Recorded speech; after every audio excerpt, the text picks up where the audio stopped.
Hey everyone, welcome to GuideMe Tutorials. Today I'm going to show you how to install Python, set it up in Visual Studio Code, and get everything ready for Python programming.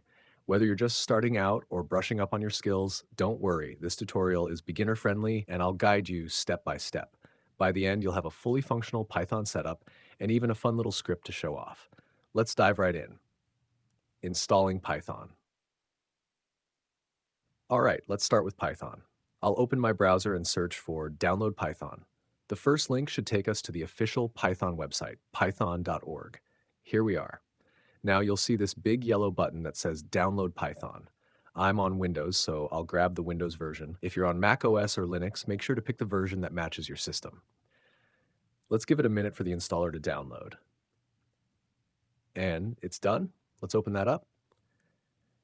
Now, this part is super important. Before you click anything, check the box that says Add Python to Path. This little step ensures that we can use Python from anywhere on the command line. It's a lifesaver later, trust me. Next, click Customize Installation. On this screen, make sure pip is checked. Pip is Python's package manager and we'll need it to install all sorts of cool tools and libraries. Hit Next, and on the next screen, check the box that says Install Python for all users. Finally, hit Install. Let's give it a moment to install. And done. Now to make sure everything's working, let's open a terminal. On Windows, just type CMD in the search bar and hit Enter. In the terminal, type Python 2 hyphens version and hit Enter. If you see a version number pop up, congratulations. Python is installed and we're ready to move on. Next up is Visual Studio Code, or VS Code for short. It's free, lightweight, and one of the best editors for Python. I already have it installed, so I won't go through the installation here, but if you don't have it, head over to code.visualstudio.com and download it. Once VS Code is installed, let's create a workspace for our project. I'll go to my desktop, right-click, and create a new folder called Python Demo. Let's try and open it. Once it's open, click on the path bar at the top, type CMD, and press Enter. This opens a terminal right inside the folder. From here, type code dot and press Enter. This launches VS Code with the folder as our workspace. Super convenient, right? With VS Code open, the first thing we'll do is install the Python extension. Click on the extensions icon on the sidebar or press Ctrl-Shift-X. In the search bar, type Python by Microsoft and hit Enter. Let's click on the first one popping out and then click Install. This extension adds some amazing features like IntelliSense, debugging tools, and automatic formatting. It's a must-have for Python development. Once this is installed, let's create our first Python script. In the Explorer panel, I'll click New File and name it hello.py. Inside, I'll start by creating a variable called message and I will assign to it a string value. Subscribe to my channel. Then let's try to print that out, but let's try converting the message characters into uppercase using Python's upper method.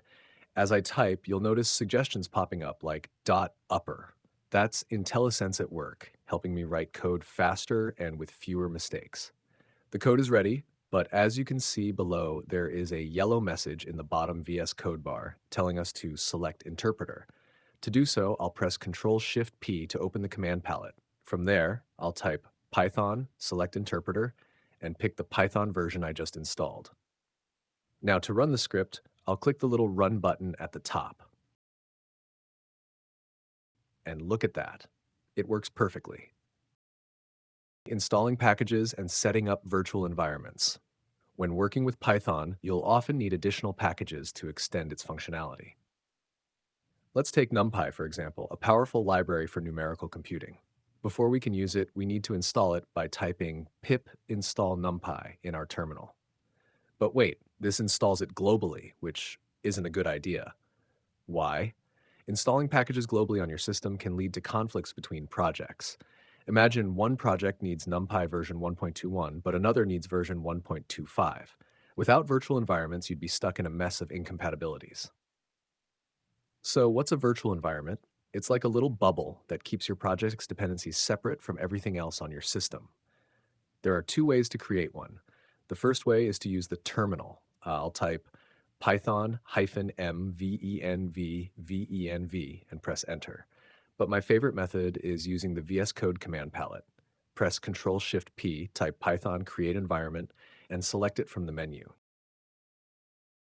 You'll see a list of environment types like Conda or Venv. I recommend choosing Venv because it's lightweight and built into Python. Let's give VS Code a moment to set up our virtual environment. And voila! VS Code creates a new folder named VENV in our project directory, which holds all your project's dependencies. And notice in the bottom bar, it's also referring to our virtual environment. Now, you can safely install NumPy. But before that, let's close and reopen the terminal. Okay, now let's install NumPy by typing pip install NumPy. Give it a moment. And voila, NumPy is installed, and you can find it in our Venv folder, as you can see. Once the package is installed, let's try and use it to generate a random number. First, I'll import it into my script by typing import NumPy as np. Next, I'll write a line of code to generate a random number between 1 and 10 and assign it to a variable called subs. Then, I'll print both variables, message and subs, with a fun message. Print f msg and help us reach subs k subscribers. I'll run my script again, and there we go. It works perfectly. The random number generator prints a fun message, and all the dependencies are safely tucked away in my project's virtual environment. And that's a wrap for today's tutorial. We installed Python, set it up in VS Code, learned about virtual environments, and even installed and used a package. If you found this video helpful, give it a thumbs up, subscribe to GuideMe tutorials, and hit the bell icon so you don't miss my next video. Thanks for watching, and I'll see you in the next one.